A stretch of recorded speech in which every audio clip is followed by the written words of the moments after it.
I'm Dominique Samari, a partner at Milwaukee-based consulting firm P3 Development Group and a member of the African American Leadership Alliance of Milwaukee, better known as AALAM. It's been a busy several months for AALAM. Late last year, I facilitated a strategic planning process for AALAM. A diverse group of over 30 community, civic, and corporate leaders participated in the process and developed the strategies that will focus AALAM's work over the next 5 years. Earlier this year, AALAM also commissioned the Index of African American Well-Being in the nation's largest metropolitan areas. The study was sponsored by the Greater Milwaukee Foundation and examined 30 indicators based on community well-being areas for African Americans in Milwaukee, compared to the nation's 50 largest metropolitan areas. The study's ranking covered areas such as employment, social and economic conditions, community health, education, and conditions for youth and children. The study was published by Dr. Marc Levine, a professor emeritus and founding director at the University of Milwaukee, Wisconsin Center for Economic Development. Dr. Levine is joining me today to talk about his findings. Good afternoon, Dr. Levine. Thank you for joining me. It's great to see you, Dominique. Good to see you too. Let's jump right in. So you've studied Black Milwaukee for many, many years. Can you tell me what about this study is different than past studies? Sure. The studies that I've done in the past, and when you say I've studied it for many years, yeah, quite a few years. Previous studies have dealt with discrete aspects of the African American experience in Milwaukee and indeed, nationally. So I've looked in depth at the employment issue. I've looked in depth at the poverty issue. I've done a few things on schooling. What this study does, really, I think for the first time, is to look systematically at an entire range of indicators, an entire range of measures, all of which I think we would reasonably argue contribute or reflect the well-being of any community. As you mentioned in the introduction, income, poverty, employment trends, healthcare trends, representation in business decision-making, education trends. And so what this study did, which we haven't done in previous studies, is to look at all of those indicators. And then the second thing that we did, hopefully to kind of sharpen the focus for people as they read this, is not only to look at each one of those indicators and say, okay, here's where we are in poverty, here's where we are in income, here's where we are on employment, but is to come up with a way to kind of systematically synthesize them, to pull them together so that we create an index of well-being. We say, okay, when we pull together where Milwaukee stands, or for that matter, if someone else from another city were interested in where Baltimore stands, or where the African American community in Cincinnati stands, what this index does is give you a snapshot, pulling together all of these indicators of where any individual community would stand in terms of African American well-being. So we look at all of these indicators, and probably more than any study that I know of that it has looked at, and we synthesize them and we come up with a specific index number,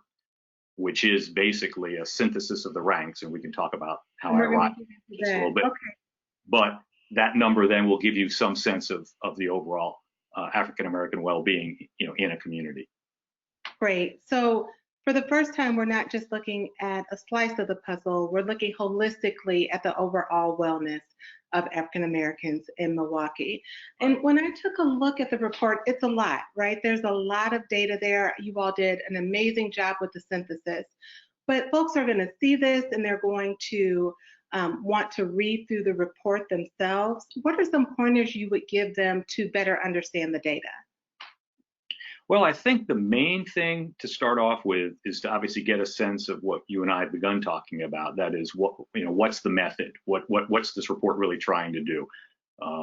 Ultimately, when as a reader I see the results, what are those results, really telling me? And I think the two key things that are that this is a comparative analysis. So it's not just sort of one city and saying, well, employment's gotten really bad in Milwaukee in the last 30 years. It's how does it compare to all of these other, metropolitan areas in terms of the well-being for blacks on these indicators. So it's, both it's comparative and it's to also obviously, as you point out, take a holistic view and see how all these things come together. And so as a reader, I think, you want to keep those things in mind as to what you're looking at. And I think the obviously the first thing to look at, because it is kind of the money chart in the report, and I guess I can pull it up, is, I think I went one too far, is the index itself. That is, where does African American Milwaukee, where does Black Milwaukee stand compared to the other metropolitan areas in the country? And I guess I should also take a step back. One of the questions always when you do an index like this, something that's comparative, is what are you comparing? To what are you comparing things?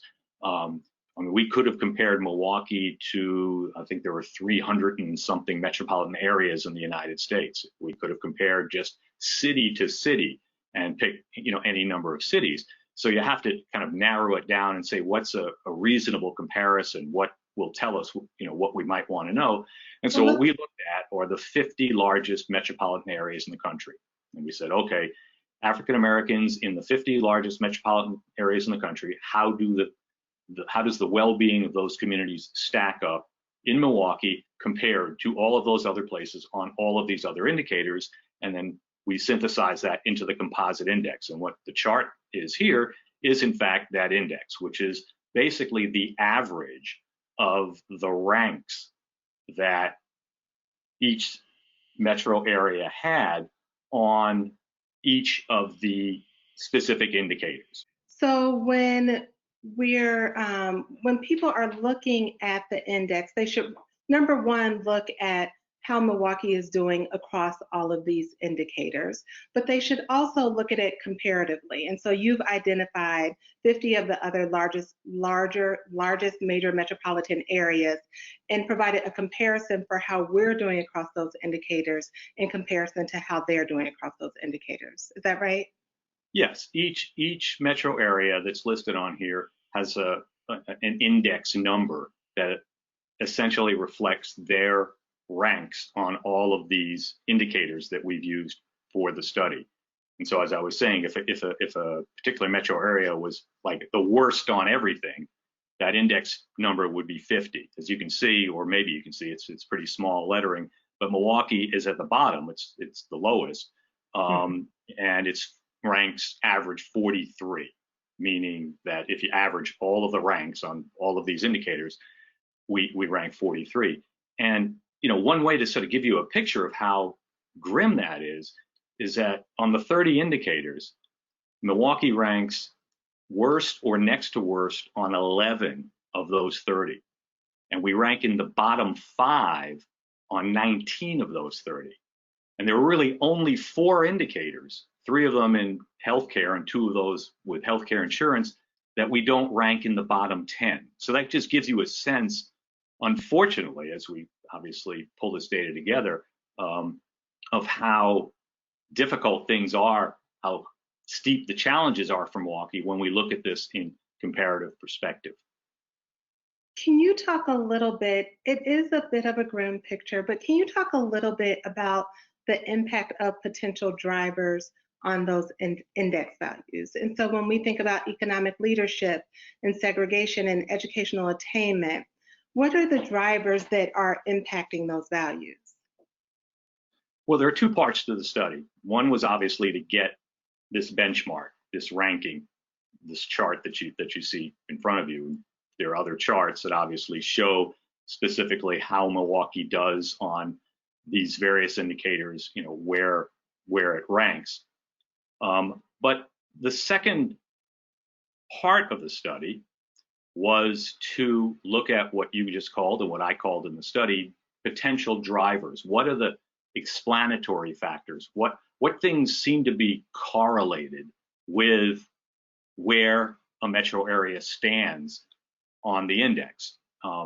And the 3, we looked at a dozen factors. We looked at any number of issues that might explain, and there could be more. This is not the be-all and the end-all study, but we looked at ones that are very likely and plausible that could explain things.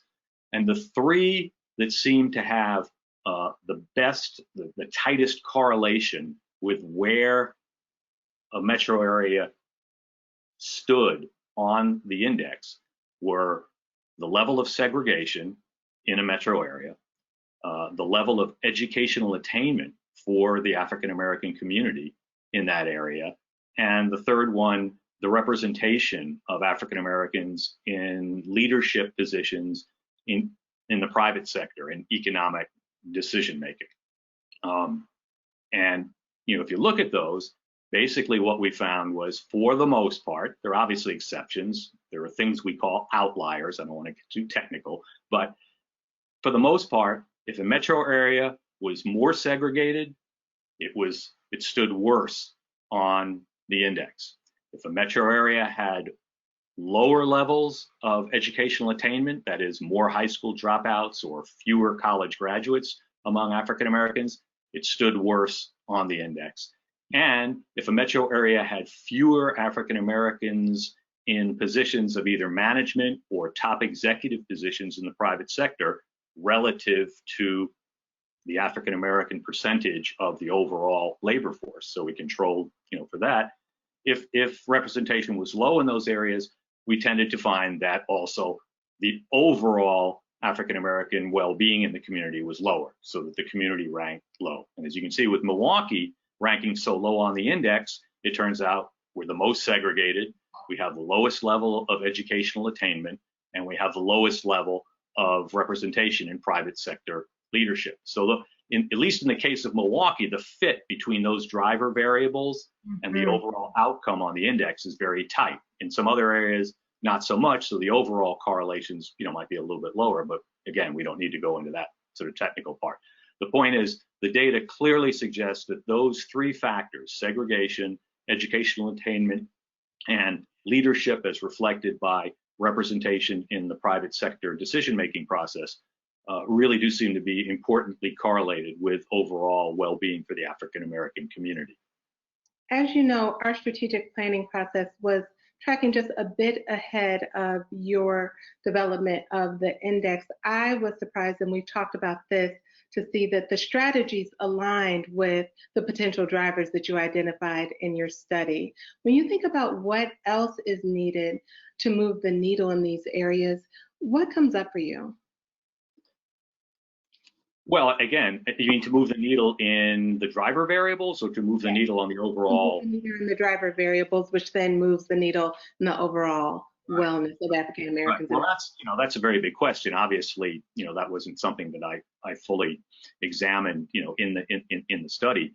But I think there are some tried and true strategies that have been put into place in a number of other communities. No place is perfect. There is no place in America that is a paragon of racial justice. There are places that do better than Milwaukee, that rank higher, but it isn't as if, and I'll just digress a little bit here, up to about, I would say, a couple of months ago, lots of people in my field, the social sciences, felt, as we looked at the data, Minneapolis and looked like a place that was really doing pretty well on issues of racial justice and racial equity. And there was a lot of mobilization with the corporate community. And we've seen in the last 2 months that quite obviously some of that was not exactly what we thought it was. So I want to preface anything I say with saying we need to understand this is a national issue, and we need to understand that no place is doing this perfectly. But having said that, there are places that have put together community-wide desegregation strategies. I don't mean in the way that it needs to be, but there are communities like Louisville and Raleigh, for example, that have been more proactive than others in issues, for example, like school desegregation. There are communities that have done more in terms of moving, what's called moving to opportunity, enabling impoverished households to have access to better opportunity neighborhoods, not only within the city, but within the metropolitan area. access to affordable housing. Seattle's doing some interesting things on that. Baltimore's had some success, some failures in that. But clearly in the area of desegregation and expanding opportunity, there have been some places that have done some good things. In the leadership area, it's not a great rosy picture. There aren't too many places that have put into place strategies that have dramatically expanded things. There are places that have set up targets where the corporate community, I think, has been more proactive. There's some places that certainly rank higher than we do. In fact, everybody does. But that's mainly, I think, because there are more African Americans in leadership positions, because there are more African Americans with advanced degrees, for example, and so there'd be more access to some of those jobs. So I think it's a mixed bag in terms of what communities are doing. Yeah. Mm-hmm. As you know, AALAM's focus is on developing Black leadership in our region. When you think about leadership as a driver, how can we use this study, or what does this study tell us about the importance of building and sustaining Black leadership in Milwaukee? Well, I would say it works on two levels. One is the one that's directly, I think, seen in the study, and that is there needs to be, and I think there is some progress on this. I mean, the MMAC now has its Region of Choice initiative, and there seems to be a movement about the necessity of getting management to look more like the community and to have greater diversity within management. But I think that kind of initiative, on the one hand, really needs to continue to be pushed and continue to be pressured. That there needs to be a sort of a constant reminder to business leadership of the need to diversify and the need to expand the leadership ranks in the private sector. But I would also expand this to the public sector, even though that wasn't a topic in the study, in that the expectation would be that with greater African American leadership, particularly leadership that is quite cognizant of the need to promote the kinds of changes that would be implied by the driver part of this study, that is work in education, work in desegregation, and the like, that leadership within the public sector can be very important in pushing a larger sort of what one think tank called rewriting the racial rules of the community, changing public policy so that there's more of a racial equity focus, changing institutional arrangements so that they're more open, obviously, to diversity, but that they also incorporate the concepts of equity. So I think leadership is important both in the public and the private and the nonprofit sector. I mean, let's put them all together, Right. and it will make a very big difference. And so it's not just the corporate sector and ensuring that individuals, African American individuals, are rising in the ranks inside of our local corporations, but that they're also rising to levels of leadership in the public sector where they can inform public policy and the rules that shape how we engage as a city. Yeah, I think that's exactly right, and shape public investment decisions, shape things that obviously reflect day-to-day life in terms of police behavior, in terms of criminal justice issues. I mean, issues that reflect the full gamut, obviously, of any community's experience, and it's I think critically important, to have that diversity and to have that kind of sensitivity to those issues. Yeah. So when I read the index, when I read your report, I was disheartened, and I imagine that when others read it, they will be a little bit disheartened as well. But we've talked about this, and can you share a couple of, because we want to be forward-looking, we want to be future-forward, just a couple of bright spots in the data that can help shape a path for us as we move forward? Right. Well, obviously the data are grim. Obviously, it's a sober, realistic appraisal of where Milwaukee stands. I don't think, given what we know generally, I mean, I think I obviously in the study add tremendous detail and depth and analysis to the issue, but it shouldn't be a depressing surprise if somebody looks at this and says, oh my God, look how bad Milwaukee is. I never knew that before. I mean, if we've been in denial about that for a while, I think that's been problematic. But yes, I mean the numbers are grim, and they can sort of lead you to say, throw your hands up and say, what are we going to do? But it strikes me that it's important. You can't solve a problem until you know what the dimensions of it are. And so the importance of this study and other studies, frankly, that I've done, is that they do tell us where the problem areas are and where we need to go. And the importance, I think, of this one is it also tells us, I know that one of the goals of AALAM, the most laudable goal of all, is to make Milwaukee a top 10 city for African American well-being. I think the original goal was 2025. I'm somewhat skeptical about whether that per se can be reached, but I think that's an admirable goal, and we should go for that.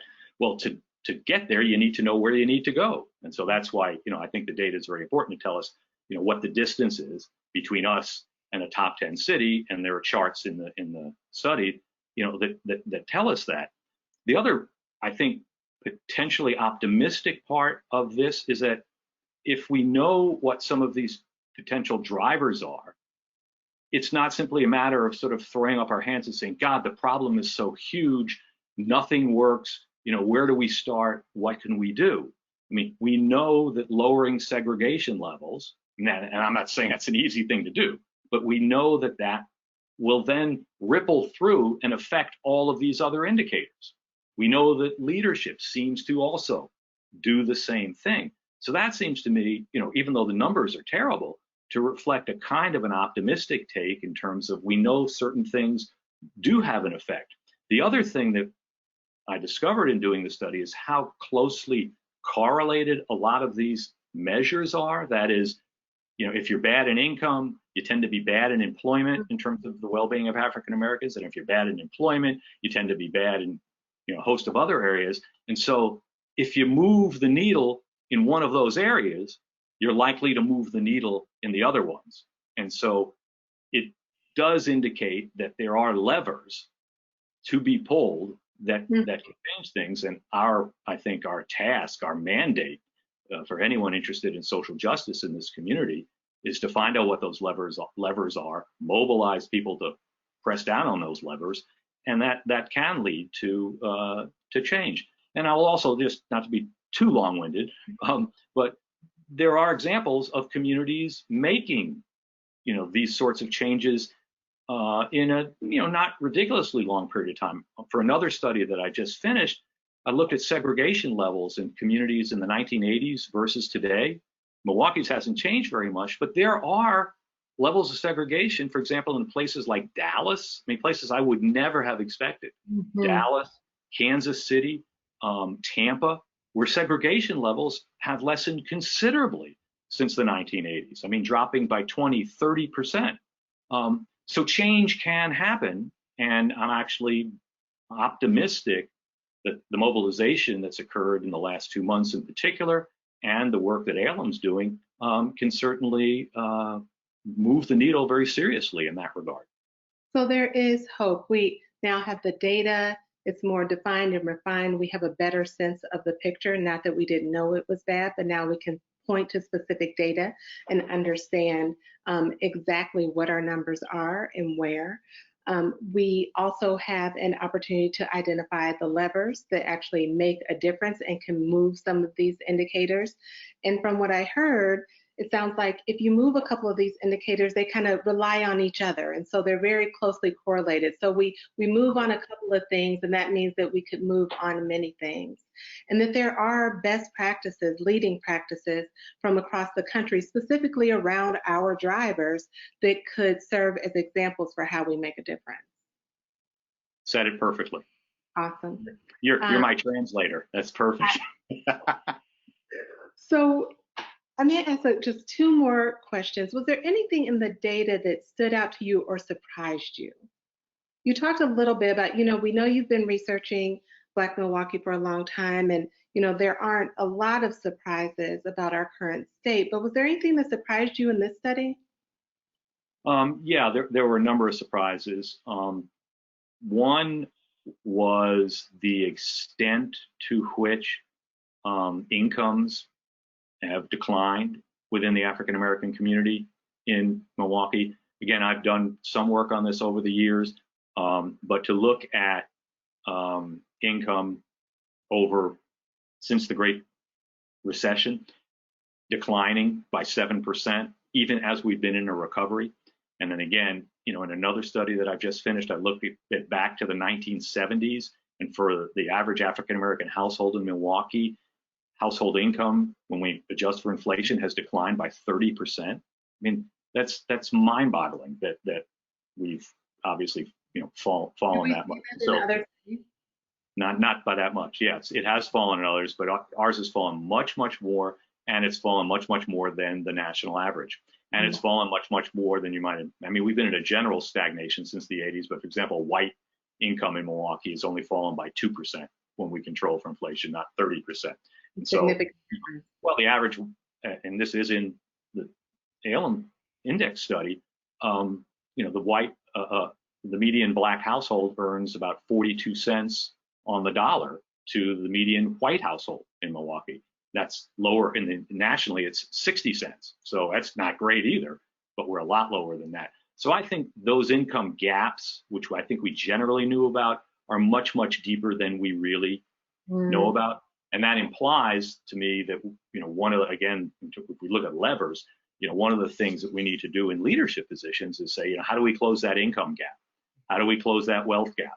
What do we do in terms of improving home ownership, which is a key aspect of wealth creation, and Milwaukee ranks worst in the country in terms of black home ownership. So I think those factors were quite surprising to me, and well, not quite surprising, but I was surprised at the size of it. And then I think the correlation that we found in the study on private sector leadership and the overall status of the African American community was a bit of a surprise for me. I did not anticipate, and I hadn't seen any other research suggesting that close of a relationship. Yes, if a community had higher levels of African American representation in leadership, we'd expect a larger black middle class. We'd expect some prosperity within the community, but not necessarily that could drive the rest of sort of community prosperity. And so I think I was pleasantly surprised to see that relationship, because that would imply that in fact, if we open up the corporate management positions more, if corporate boardrooms become more diverse, that can have a ripple effect through the rest of the community as well. I mean, I think the main emphasis of public policy has to be bottom up and going into the areas where the greatest problems are in terms of anti-poverty strategies, desegregation, and the like. But that leadership piece clearly does play an important role, and that was very surprising to me when I worked through the numbers. Yeah. Is there anything else that you would like to share or lift up from the study? Any additional guidance you can offer as people dive into the report themselves, something to keep an eye towards? I mean, I think, and this is a little bit of what we've already talked about, but I really do think the main utility of a study like this is to have a clear to come away with a clear-eyed sense of where we are, not, and again, in specific areas, and then have from that a series of very serious discussions, which I will hope will be part of what comes after this in terms of not only what AALAM does, but frankly, groups throughout the community as we begin to mobilize around issues of racial justice in Milwaukee and say, okay, we rank the worst on all of these indicators. We know income is lagging. We know poverty is much too high here. We know employment rates are terrible. We know that mobility for children born in Milwaukee, that if you're a black child born in Milwaukee, you're likely to remain poor than a black child born anywhere else in the country. But we know those indicators are there. What can we do about specific strategies in those specific areas?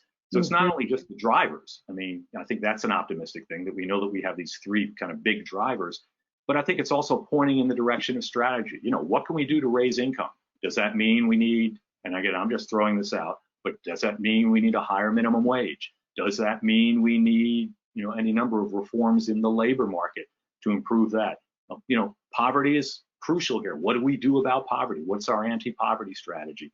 So I think specifying those areas that are problematic and pointing out specifically where Milwaukee stands compared to other places and how far we have to move, you know, just to be average, let alone top 10, is important. And I think ultimately can be very useful for all of us in the community developing coherent and productive strategies to improve things. Awesome. So looking across the 30 indicators really gives us a good sense of where we need to focus our efforts and attentions and where we need to convene and build strategies that can help shift our position inside of this index based on those indicators.